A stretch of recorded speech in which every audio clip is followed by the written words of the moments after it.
Hi, everybody, and welcome back to Cosplay is a Community. I am Jade Torres, your host. Thank you so much for watching. And remember, if you need to catch up on last season or this season's episodes, you can watch all of the episodes on Spotify and on YouTube. But without further ado, I'm going to go ahead and introduce our next guest for today.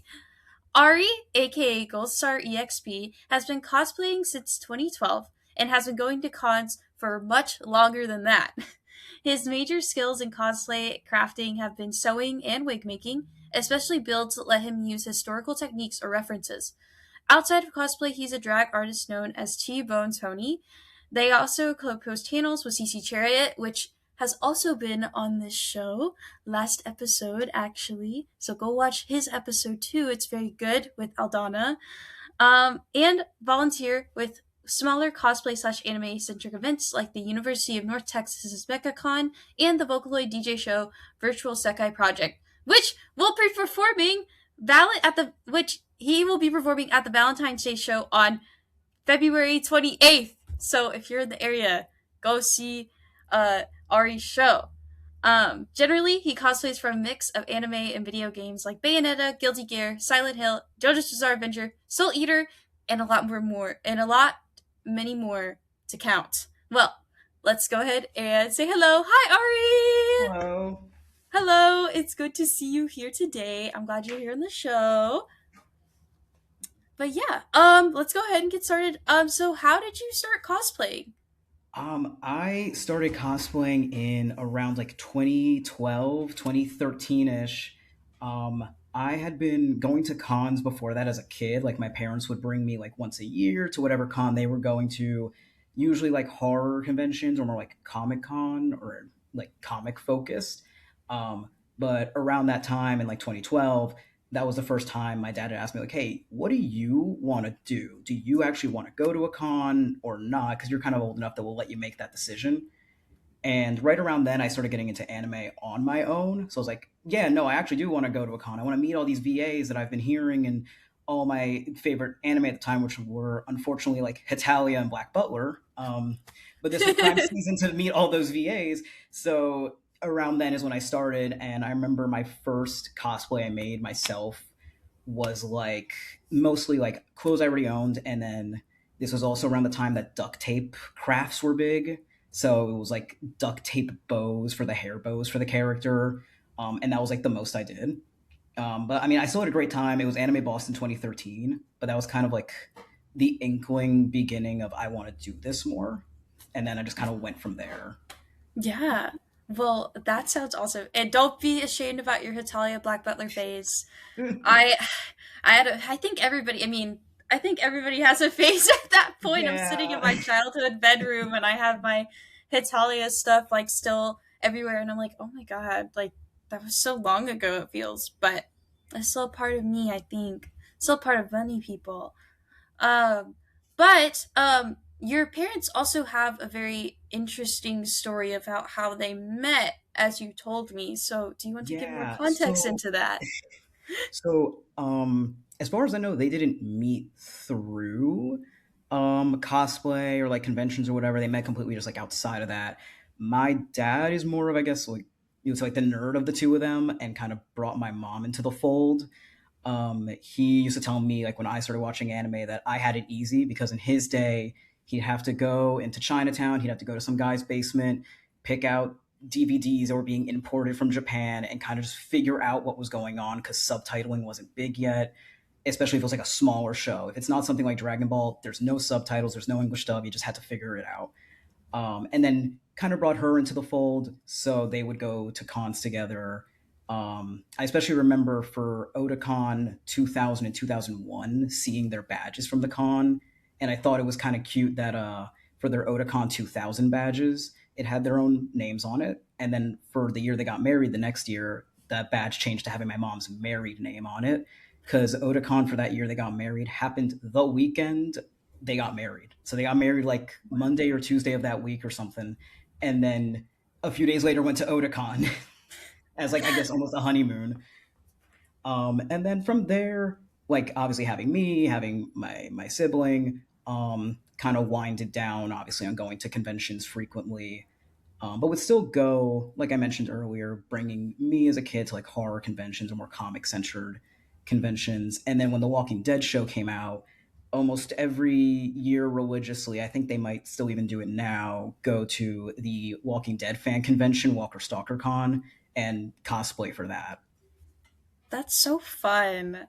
I think that's so interesting because I've talked to, I think Kshar said something about like them going to cons like way back in like before I was even born, and the change in culture between then and like what it is now like is always super interesting to see. So I find that all really interesting.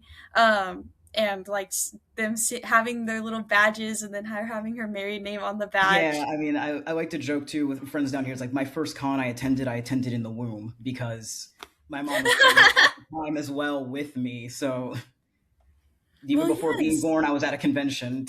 Oh my gosh. So did you introduce yourself to cosplay, or was that more like a thing your parents kind of introduced you to? Um, Not that they pushed it or anything. I think I definitely introduced myself more to it, like being online in the early 2010s, seeing, cosplayers on like things like DeviantArt, Tumblr starting up, Instagram when cosplayers started posting on Instagram a lot. And then sometimes if they went to like a convention without me, I remember once my dad brought back cosplayer business cards from a convention because he knew I was getting into it. So he given me those so I could look at those people's websites and kind of get a feel for what I wanted to do. So there wasn't like a huge like push, but there was a hey, if you want to do this, I'll kind of give you some insight on it or give you some support in that way. That's cool. Um, so and then going on like the social media thing, I guess is a good topic. How do you think that has changed even since you started? Um, I want to say just it's the good part of it is it's absolutely like I think exploded in like quality and quantity of cosplayers. Just there are so many more cosplayers for pretty much every fandom that's out there. Every fandom's a lot more visible, easier to find other fans as well. Versus like, oh, I gotta scour the Facebook of the convention and hope someone posted my picture or someone else was also cosplaying it and see if their picture pops up. But now you can search the direct con hashtag, the direct fandom hashtag, character hashtag. And also, it's really nice just to see the quality of cosplay go up. Obviously, though, people do like to talk about the bad part of it does for some people become a popularity contest, which can also bring down their cosplaying ability as well if they're just focused on churning out the next big character and not focusing on one build at a time. So I get that as well. So it is a there is kind of a balance there. I will say more good than bad, just because it is easier now versus even just 10 years ago to connect with people in your fandom. Yeah, no, I agree with that. And going off of kind of like the quality of cosplays, and this is just something I've noticed, like personally through social media, is people have been like commenting like, where are all the bad cosplays? Or like, where are all the cosplays like from the 2000s that like people like hash together? And like, I don't know, I wouldn't necessarily call them bad. I just think there's a different access. Like, how do you feel Yeah, about people saying that?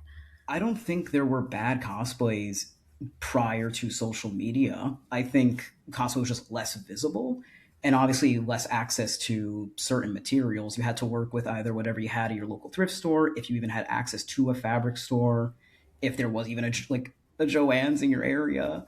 Um, R.I.P. R.I.P. Joann's. R.I.P. Joanne's. R.I.P. Mother Joann's. Or you're working with like pre Amazon, you're working with like Party City wigs, or if there's even like a beauty supply store in your area, even if they do have wigs, it's mostly natural colors. So you're kind of limited to what you can do unless you're willing to, dye the wig or something like that. Um, I do appreciate they were more innovative back then for certain because of just the lack of material of what they had access to. I don't say that cosplay's gotten better or higher quality now. It's more so that people are now openly sharing resources, and there is more just like made for cosplayer resources, like the Yaya Han fabrics that Joanne's had, all of the different cosplay wig websites that are out now, or even just the availability of like quick materials on Amazon. All my hard shell wigs are just Map of Beauty wigs from Amazon because they're $10 and like 40 inches long, so I can get so many wefts out of it. Versus if I was trying to make that same thing like even just 10 years ago, I might rely on going to like a party city to find a wig. Yeah, no, I agree with that. Also, I love Mappa Beauty too. And fine, that's like the first brand like my friends recommended whenever I was like really starting to seriously get into like wig styling and like weft like harvesting and stuff like that. They just have really nice thick wigs. I don't know. Yeah. Wig brands that wear the wefts aren't sparse. Mhm. Yeah, and I'm like again, like you said, and I think K-Shar brought it back up on season one, is that even with like things like the tariffs now, with like getting that stuff in to the U.S. and all of this stuff, like we see that even with the quality of cosplay, I feel like raising a little. I also feel like the resourcefulness, like I agreed with them on that, like the resourcefulness is like definitely um going up. Like people are definitely using more things in their house. Like they're trying to see what they can harvest since there is no more Joanne's. Like Yeah. you kind of have to like harvest what you have. I feel like now if you want to like do anything cosplay related at all. Yeah, no, I get that. I mean, when Joann's was closing, I bought just pretty much anything I could get fabric wise. I still have bolts of velvet and interfacing from Joann's when they started selling the entire bolt at a discount because they stopped letting you cut the fabric. And I'm still working through that. Even for the current build I'm on, I'm using Joann's velvet because I still have like a back stock like of it. Mm-hmm. Yeah, and then it makes me wish I could have gone to Joanne's and bought all of their fabric on discount. I know. But yeah, but going off of how cosplay has become more visible and whatever, I feel like with people that may not be our age, or like at least like people who are like my parents' age in their 40s and 50s, like this is still something that's very new to them, or it may be new to like other people's family members or like family in that regard. So, what advice would you give to somebody whose family like may not be as well versed in cosplay, and like how would you have them like go about like explaining like what it is and like the stuff that's involved like through it? Hmm. I think maybe just starting with trying to introduce them to aspects they might like in cosplay, like that the family member might enjoy.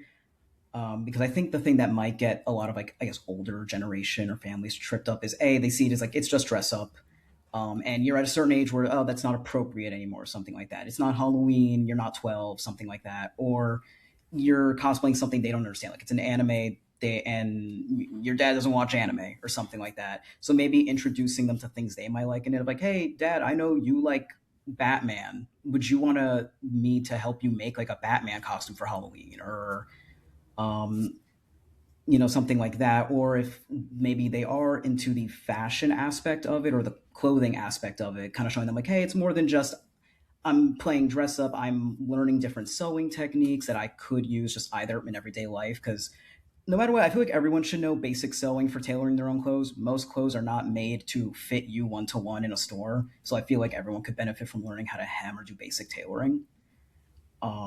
So you could also do that aspect, try to get them in on it, to be like, oh, it's something useful and resourceful in everyday life. Even just recently, I fixed a coworker her son's teddy bear because from learning how to hand sew for cosplay, I also just now know how to generally hand sew, and that was something that she was really happy about. That she's like, oh, great, I don't have to throw away my kid's toy because you fixed it up for me. So I guess showing them that there's other aspects to it, or that it's not just oh playing dress up or something that I don't understand. Showing them aspects, but they could understand or even enjoy, might kind of help them, help you bring them into it.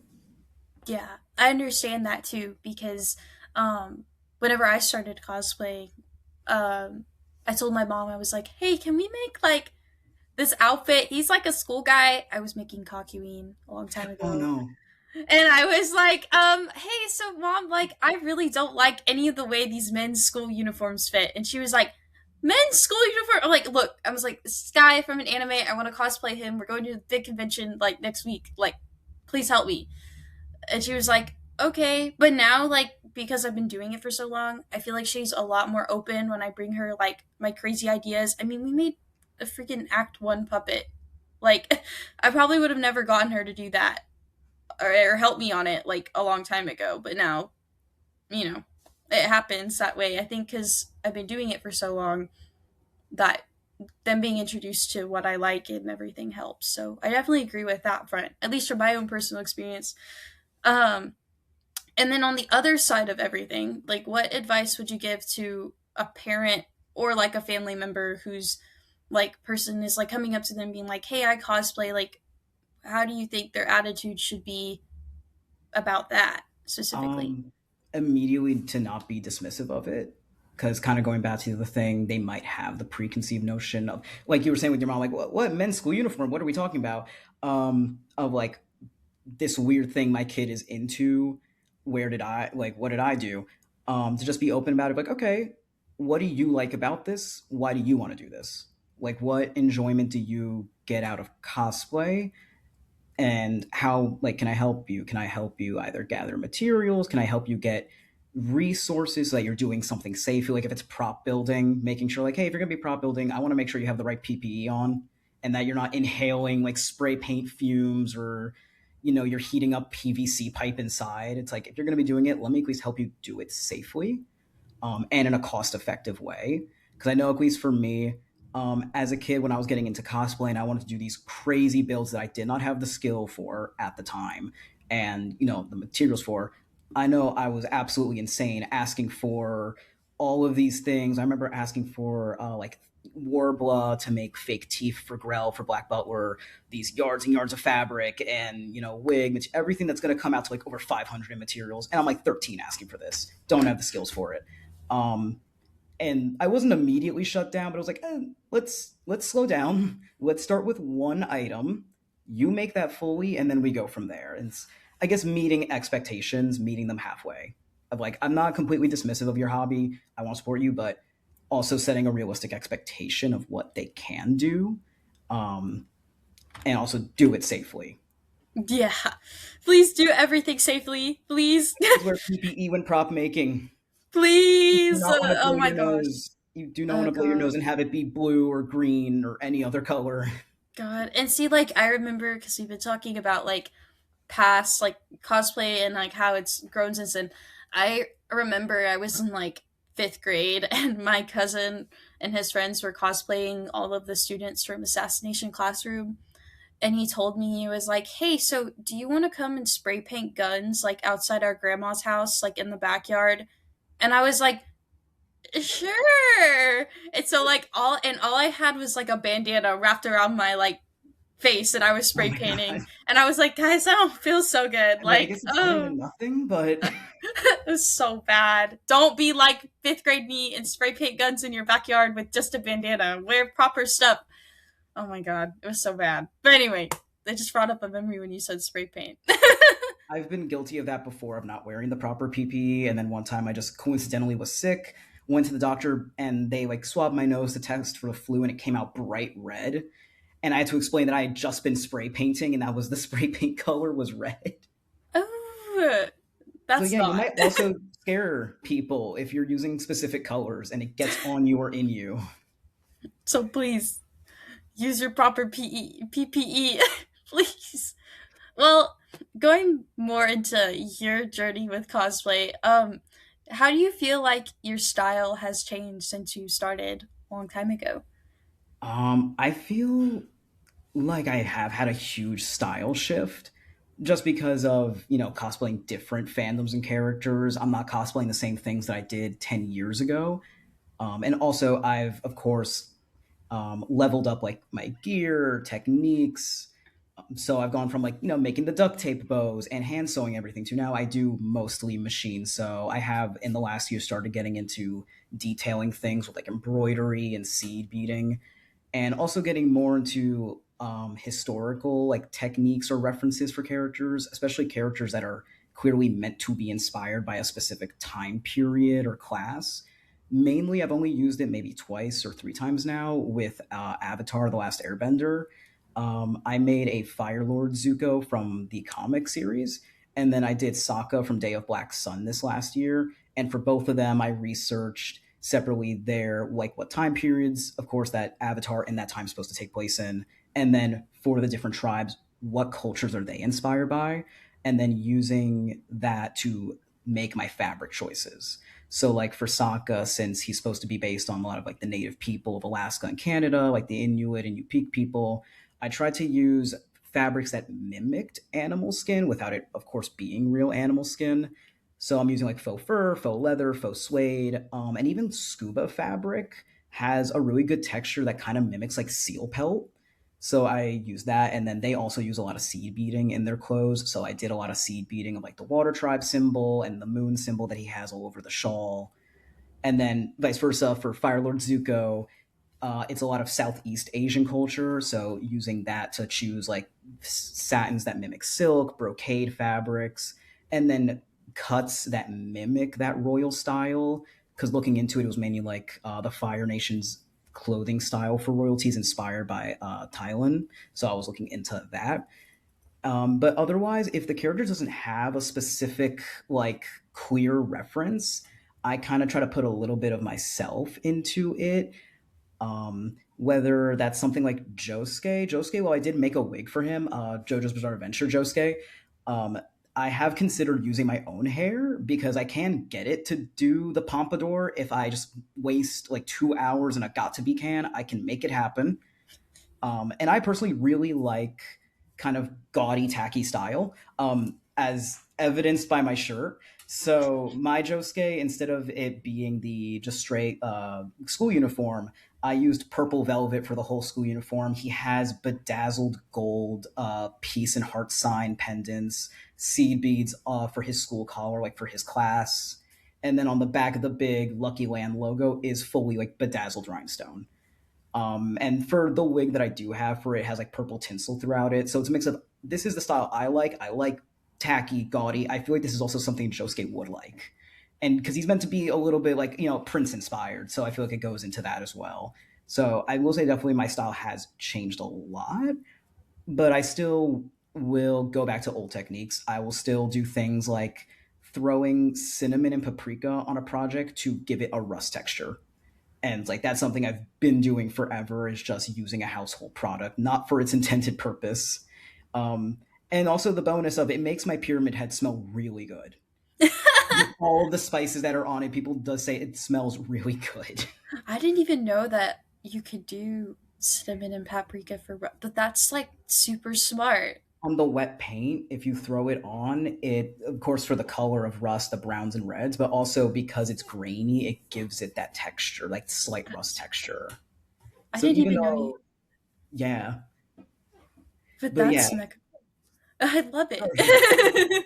I'm gonna do that now. I'm like, wait a minute. I'm like, because I've seen your pyramid head before, and I'm like, oh my god. I'm like, you're right. Like, that's just really cool. And even the paneling for it, it's just like women's tights that are super stretched out for the side panels, so I can still see throughout it. We should just have a day where we like sit down and like look at all of your cosplays and like go and tell you apart. That's like the part about like prejudging and whatever. Like I feel like if I was a prejudging judge, I'd be like, oh my god, like I'm just gonna sit here. Like I wish we had more than 2 minutes to like go into every little detail because like the work people put in is just insane, and the work you put in is insane. Like it's just awesome. That was the really nice thing with MechaCon UNT's AnimeCon when me, CC Chariot, and another cosplayer, Mix Satori Simp, when we guested there and we were the cosplay judges, because it was a smaller convention, we could spend way more time with the contestants. We weren't barred by like the 3 minutes or less thing. Like we had a little timer just make sure like we stayed on task, but luckily since it wasn't huge, we were able to sit down and just really look at everything and ask questions about how every little thing was made, and also just kind of share tips back and forth even in that prejudging space, which I know a lot of bigger cons can't afford the time to do that. But I felt really lucky that like we could do that because that was a really nice experience. Yeah, I maybe one day I'll get time to sit down and see everybody's little like everything they do on their costumes because like I'm just always so impressed by everyone. I'm so impressed. But we are almost out of time, unfortunately. But I have one more question for you before we end today's episode, and it is, how has cosplay shaped you as an individual? Um, I think just pretty much every aspect of my life, everything I do outside of my actual, 9 to 5 is impacted by cosplay. Whether it's literally going to conventions, whether it's performing in cosplay or in drag, it's how I met my spouse, Cece Chariot. We met through a shared love of cosplay. I came up to him while we were in high school because he was cosplaying Connor from Detroit Become Human when it first came out, and I wanted to cosplay Connor. So I was like, "How did you make this? How did you get that? Whatever." Because the game's like 2 months old. So how did you get everything in time? So I wouldn't be with my partner now if it wasn't for cosplay. I wouldn't have the friend group I have now, whether here or back home, if it wasn't for cosplay. And even at work, like I mentioned earlier, just having the basic sewing skills like is helpful to have. I also hemmed that same coworker's pants, so this is twice now she's come to me for sewing help. But yeah, it's like I helped her fix her kids like teddy bear. I hemmed her scrub pants for her because they came in like 10 inches too long. So yeah, even a little bit at work, I think just every aspect of my life is impacted by cosplay in some way, even if it's like a super like small percentage.